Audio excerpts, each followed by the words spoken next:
Welcome back, my horde. This is a podcast. Duh. It's not like you can't see that on the screen, and I just wanted to introduce it because we've been doing other things.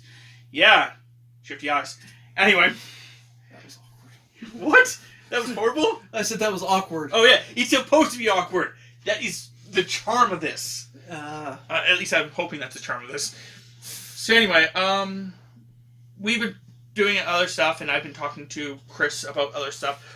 And I've been watching other stuff about like superheroes and stuff like that. And I just wanted to do a podcast about it. So it's pretty much going to be like Marvel versus DC and why DC is broken. So we're just going to be talking about random other things as well. Jay's not too up about certain comic books, which is perfectly fine. And you know, things have changed over the years since I've read certain things, but yeah, I'm behind as well. But the reason I wanted to do this one is because I was watching a lot of Death Battle, formerly known as Screw Attack, which actually took me about 2 hours to remember it was Screw Attack. I was trying to remember it. I'm like, what did they used to call themselves? Well, Screw Attack was the company that did it. Yes. But then they got bought out, right? Oh, I think they actually they changed their name so it's now officially Death Battle. It's their... I think Rooster... Well, it was always Death Battle, but it was Death Battle by Screw Attack. Yeah, but I think now it's now Death Battle by Death Battle. I think it's now it's just Death Battle. Yeah. But I think they got large enough that they split off on their own deal, or who knows. Oh, I know they are still bought, but they still work for Rooster Teeth. Because I do know that for a fact. Yeah. Because of, the characters are still there. But anyway, a lot of them, anytime a DC person fights, the DC person wins. And that's because in the DC universe, it's just broken. Like, I'm not trying to rag on you guys if you like DC more than you like Marvel. That's fine. Go ahead. I personally like certain DC characters more than I like Marvel characters. And that's perfectly fine. I'm never going to be that. But the problem is that when you tell me that, they're not broken. Oh, Batman is just this normal guy. He just uses his smarts and his technology and his martial arts to overcome all aspects of life. I'm going to call BS when he can sneak past Superman. Because that's one of my biggest uses of that one, too. I know I throw that one out constantly. But the fact that he has snuck past Superman just tells you right there that something's not right. Superman can hear things from, like, a galaxy away. He can hear freaking Batman sitting next to him. Like, freaking... Not just that, but then you start going into, like, actually, like, their powers and stuff like that, and the things that they have done. Because of Death Battle, I've heard a bunch of this stuff. Like, one of them has crossed our universe in 5 seconds. To do that is impossible. But no, they just did it. Yep. It's also the concept that, like, certain people will have, like, power levels of 100. That's going with, like, a rating of, like, 1 to 100. They'll have powers of, like, 100. But they only normally sit at, like, 25. For whatever reason, they just sit at 25. Yep. And then all of a sudden they just go, oh, you need me to be 100? Okay. Yep. But, like, there's also been a lot of weird things. Like, they wrote at one point that there's a villain called Doomsday who has these laser beams that come from his eyes. That's not Doomsday. Oh, no, it's, Darkseid. Darkseid. Sorry, my apologies. Who has laser beams that come from his eyes. That is unavoidable. Batman can avoid them. Yeah. Batman apparently can dodge them. Wonder Woman can block them. Which, okay, blocking them makes sense. Because you're still being hit by them. But unless the rays are supposed to kill you. I think they are. The only thing you can argue then is that somehow her gauntlets protect her from it. But her gauntlets aren't made of anything super powerful or super special. They're just made of, like, eighth metal, apparently. Yeah, like special metal. But they can still apparently be destroyed. Thought they were made from...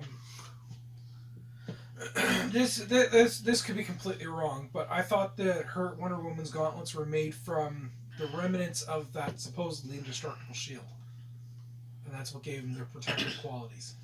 From what I understand, But because again, watching the death battle I watched recently, it's made of a special type of metal. Chris said it just a few seconds ago. Eighth metal. Yeah, which just basically is DC's universe's form of like god metal. But the problem is that in the DC universe, they have actually been destroyed. And the odd part is apparently she wears them not for her own protection, but because apparently she has a power level of 1,000. Which I didn't even know that. And apparently once her gauntlets are broken, she actually off or whatever. She actually jumps up to her power level of 1,000. But the problem I have with that, with all that thought process and stuff like that, is the fact that if her power level is like that 1,000 stuff that, what happens if you just shoot her then? Well, it piss her off. Because is now she indestructible to bullets? So then why does she not wear them? Well, why does she not take them off? Even in the old comics, because I remember. Oh! Before you go too much deeper into that, just keep in mind that everything from her old comics was made by a pervert who controlling a woman, who then later DC went, ooh, we gotta retcon that all. No, but he was a professor of some sort, but he was into, at least in his mind, he was into like BDSM. Whatever, but as far as I knew, she was always invulnerable to bullets. No, because she uses her gauntlets to block it. Yeah, always has. I could be wrong, but I'm pretty sure in the movie, even one of them scrapes her side. I can't remember because she's like blocking the wall, and I think one of them scrapes her side, but she's just like blocking the rest of them. I haven't seen the movie, so. Well, I haven't watched the movie either. I think I watched a trailer. But I recommend the movie if you're okay with watching DC. It's actually a pretty good movie. But the thing is the fact that like her bracers were originally they're called the bracers of submission. Yeah, I think something like that. And originally it was gauntlets that were put on her for her to be, they were not for her benefit basically. But later on they were meant to they retconned it so that they're actually meant to subdue her overall power. But it doesn't make sense, like I said, like, if I'm a hero who, and is constantly fighting these people, at some point I would just say, F it, let's just go. Like, I would never lose a battle. I would just be like, F it, let's go. Like I'm thinking about, like, going with all, like, the other superheroes I've ever seen, like Goku, for example. Goku always goes to the exact same level that his opponent is at. So it's always a challenge. Cool. But once Goku starts getting beaten up, he just continues growing his power. But, like, I've seen her, like, basically almost die in combat. Again, going back to, the one, like, Darkseid. Was it Darkseid? She was, like, fighting him with Superman and Batman. And somehow Batman was winning that battle. And that's when Batman basically was, this, freaking mortal man was like beating up Darkseid so much and like resisting against him so much that Superman went, you know what? Maybe I should actually try 100%. It's actually in one of the cartoons, like movies, I think. It's like literally Batman's like they're all getting beaten up and Batman keeps getting up first. Every time he's knocked down, he's getting up first out of all of them. And he runs up and he punches him and he gets knocked down. He runs up and he punches him and gets knocked down. And then Superman just realizes at one point, wow, Batman's really trying. Maybe I should try too. And just like uses his full power and just starts beating the crap out of Darkseid. Like, it makes no sense to me. And that's one of the reasons that I think I have so much problems with DC. It's just overall, like, they made characters that were to such a level. Like, Superman is the problem, in my personal opinion. Superman they made to be this god-leveled character. As long as they need him to be when they need him to be.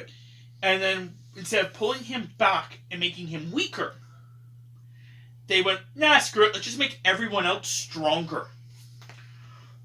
So that's when you get people like The Flash, who is like so fast that, he can theoretically reverse time. You got Wonder Woman, who's so strong that, she basically can't be, like, there's actually I don't know if it's a cartoon or a comic or what it is, but it talks about Batman who has a contingency plan to kill everybody. Doesn't have one for her. But apparently doesn't have one for her. Which makes zero sense. Because apparently her not having a weakness would make Batman more paranoid about her turning evil than anyone else. So you would think that he would try the hardest to make sure that she... he had hard counter to her. Yeah. Yeah, no, that... And I think the other reason, like, with Marvel, a lot of Marvel people... I know I'm a huge Marvel fan, so, like, you know, people are always writing on that, well, because you like Marvel so much, you know, you're not going to find any of their flaws. There is flaws here and there, but I think Marvel's biggest thing... Like, Marvel's biggest flaws are the retcons. That make no sense. Like, making freaking Scarlet Witch and Quicksilver no longer Magneto's children, and then making them no longer mutants, made very little sense to me. The back in the day, doing the whole Jean Grey dies, Jean Grey's alive, Jean Grey's dead, Jean Grey's alive, Jean Grey's dead, here's a clone of Jean Grey, oops. That whole thing was a cluster there, too. Sleep with a clone, have a child. Yeah. But... Sleep with Jean, have a child. Did you not know that? I knew she in and out of the grave more than freaking... So... But, Cyclops has 2 kids, just to let you know. At least that I'm aware of. He has 2 kids. I think one's with Jean Grey and the other's with... I want to say... One's with Jean Grey's clone.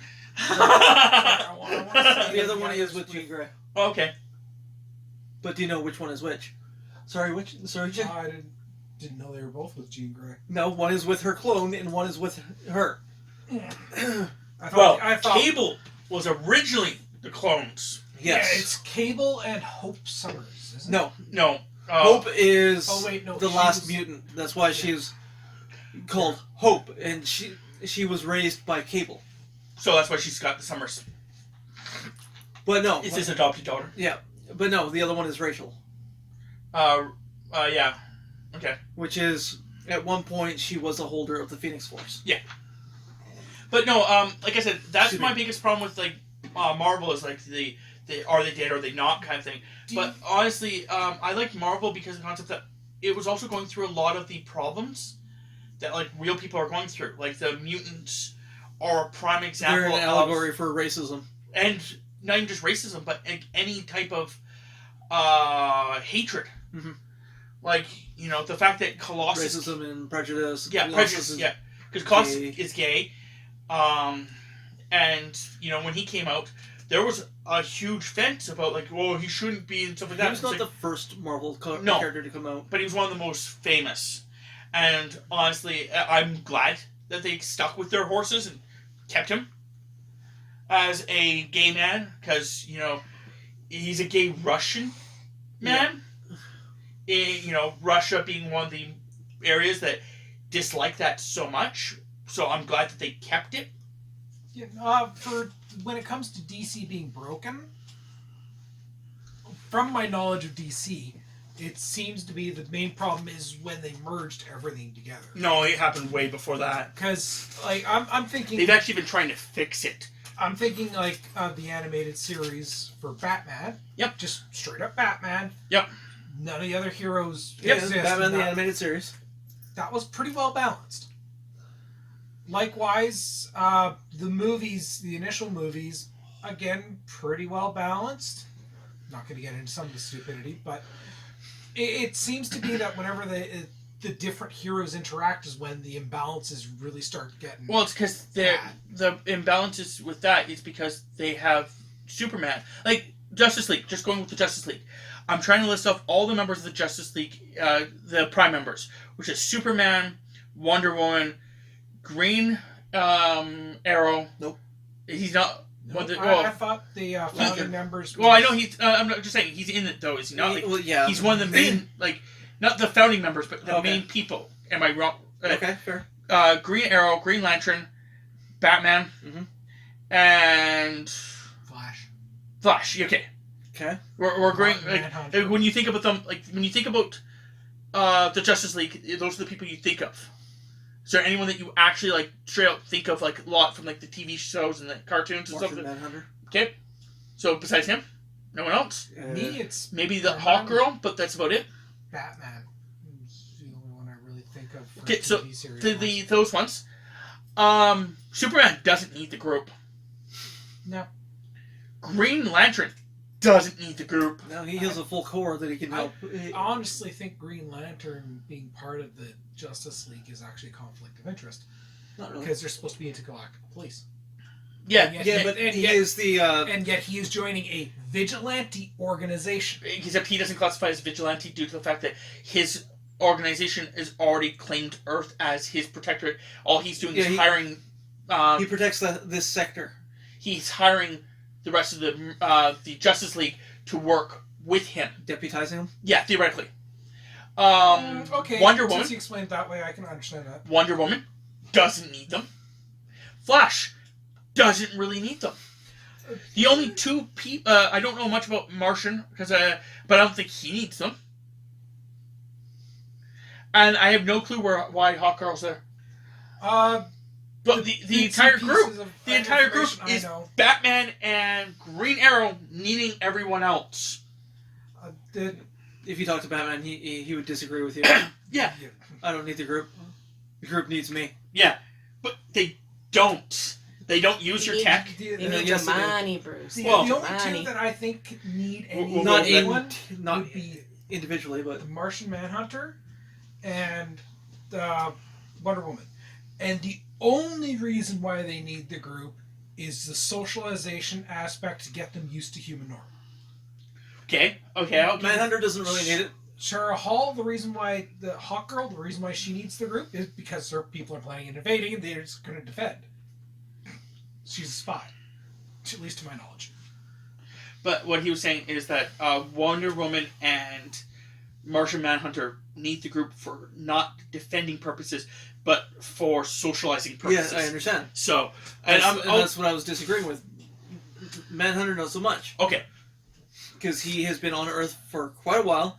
In fact, he is a cop in Detroit or something like that. I didn't know that. Or maybe not a cop, but he's either a cop or like a private eye. The only thing I knew for the Martin Manhunter is that basically what happened in the formation of the Justice League is he got to Earth somehow, but got captured and was being tortured by the aliens that had infiltrated Earth. As far as I knew, that's when he showed up on Earth. But again, I'm not really familiar with him. And I understand that it's Batman's spaceship thing they're in. But station. Honestly, how do you hide that in some sort of way, Bill? I think what he does is he argues it as a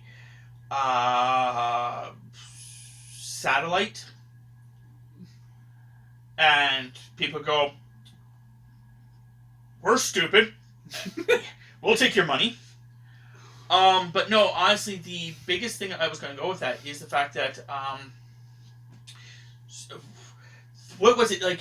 One of the Supermans. It was like one of the actual movies. He's just sitting up in space.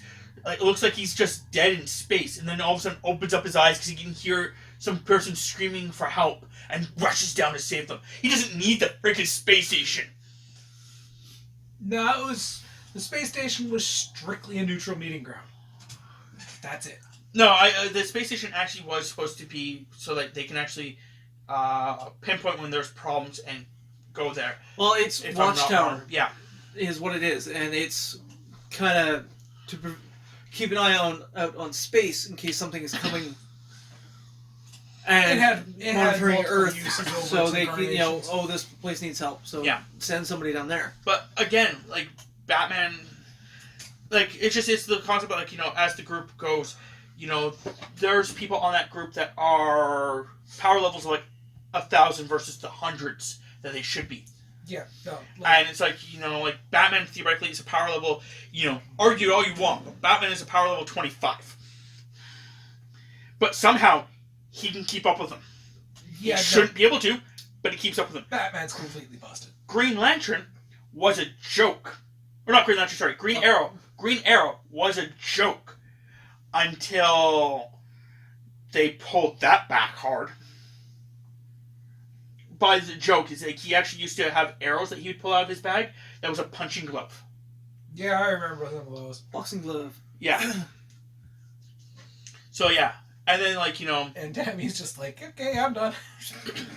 Well, I'm thinking about it, and I'm like, I thought that, not that I'm a big DC fan, but I thought that Aquaman was also part of the Justice League. Thank you. We totally forgot about Aquaman. The guy also that doesn't need the Justice League. He's fucking king. He has his. See, here's the problem with fiche. here's the problem with Aquaman. When he first came out, he was useless, and then they went, "Well, we can't have that. Let's just make him to the same power level as Superman." And now he can apparently do things that Superman can. It's like, what the? Come on, you guys! I don't know. It's he just also upgraded from having an octopus that could play instruments and, be that kooky little sidekick to having a Kraken. Yeah. So, I mean... Then he The lost a octopus hand. do. Go to Then he the got his gym. hand back. Hmm? Then he lost a hand Yeah. and was using like a spear and rope for a while. And he looked pretty cool back then. But then, now he's got his... I'm not sure how it worked out, but now he has his hand back. I always thought he had a hook. he lost. That's what Chris was saying. Is at one point he actually loses his hand, gets a hook. Yeah. And then it's a hook and a spear or whatever the frick they wanted at the time. Well, and it then was later like on he throws it back. he was able to shoot it out, basically. And there was rope attached to it. Where the fuck the rope hide? Inside the In rest the of his hand. bracer or whatever. Okay. Yeah. No, I don't know how long it was, but it was long enough in the Marvel vs. DC comic that he could tie up Namor. Yeah, and that's the thing. It's like you just if you actually lowered their power level down to cat. If you lower their power down to actually reasonable levels, then it's not so bad. But like I said, you have a guy who can theoretically go back in time. Why does he need the rest of the group? Yeah, realistically. Like, Oh, this mass murder happened. No, it or didn't. a guy that basically Superman, who can literally beat a guy that's the entire team was having problems just a few moments ago beating, and he goes, screw it, I'll solo him.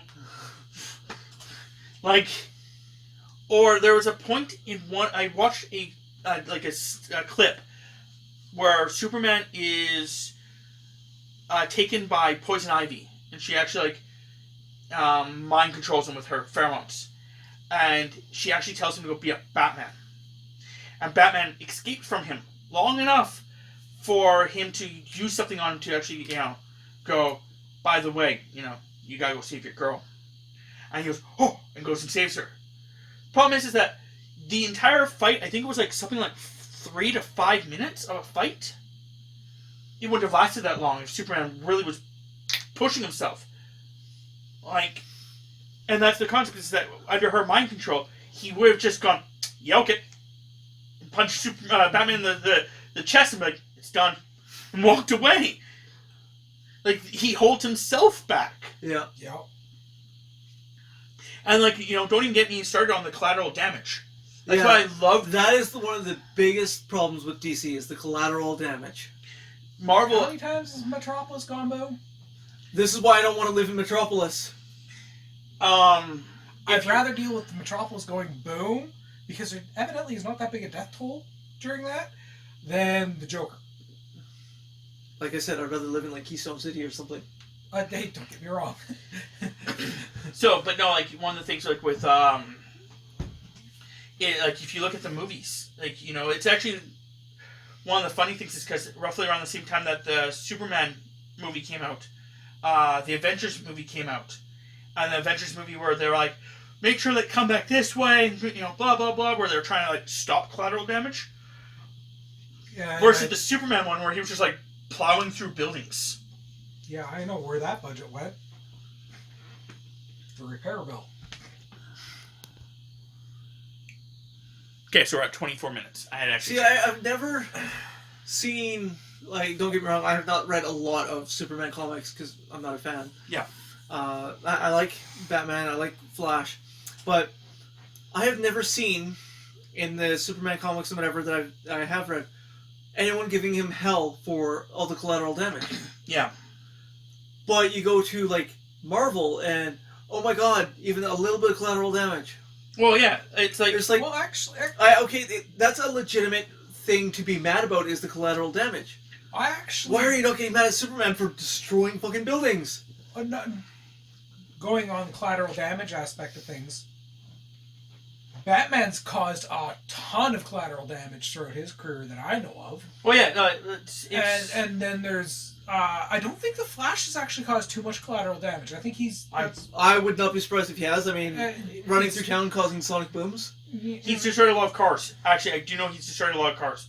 Because I think actually at one point he's running next to a bunch of cars and he's actually started moving with them. And he just flies but by it's and all the windows shatter. Not even one of them gets nailed for collateral damage. And that's the thing is like in Marvel, in the movies, collateral damage actually makes a Sokovia Accords happen. Yep. And collateral damage in the comics makes the Civil War happen. And the Civil War was actually just one freaking mutant who went boom.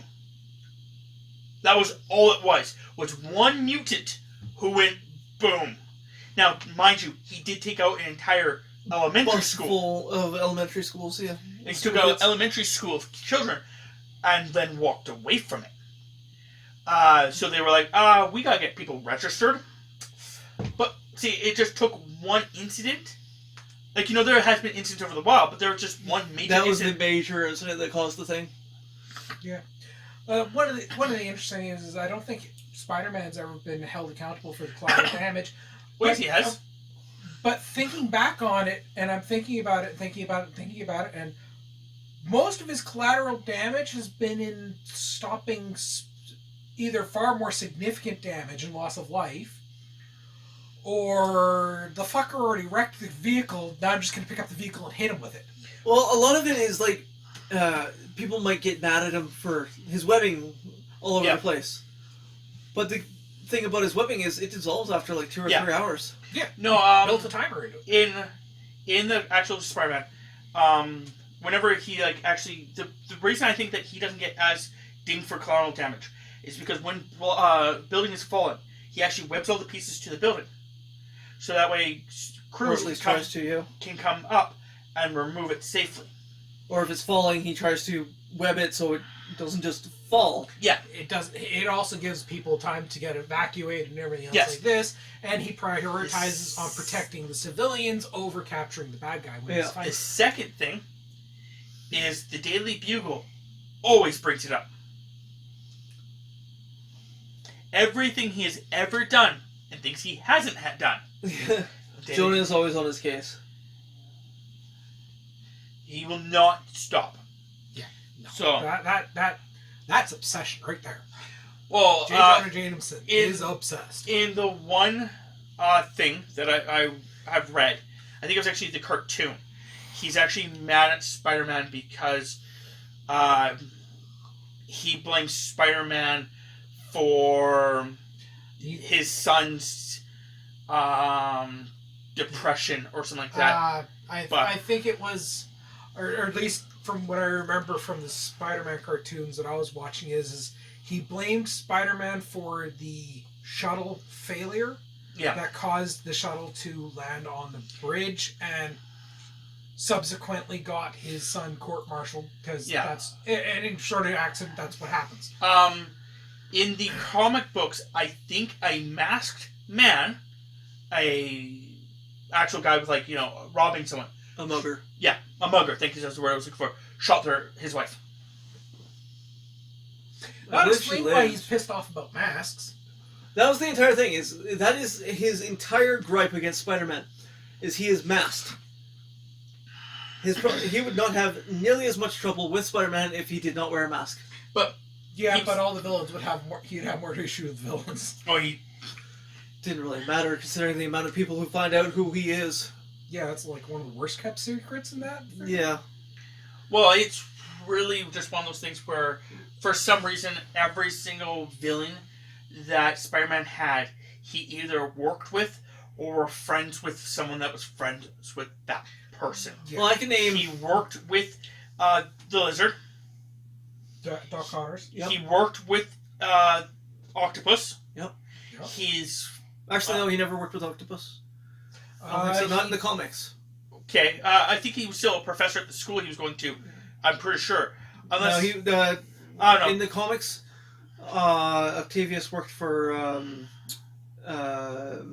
Osborn. Osborn. Yes, thank you. Okay, because again, the other thing He was well known. Yeah, because I was gonna say the other one, the two that I'm thinking of.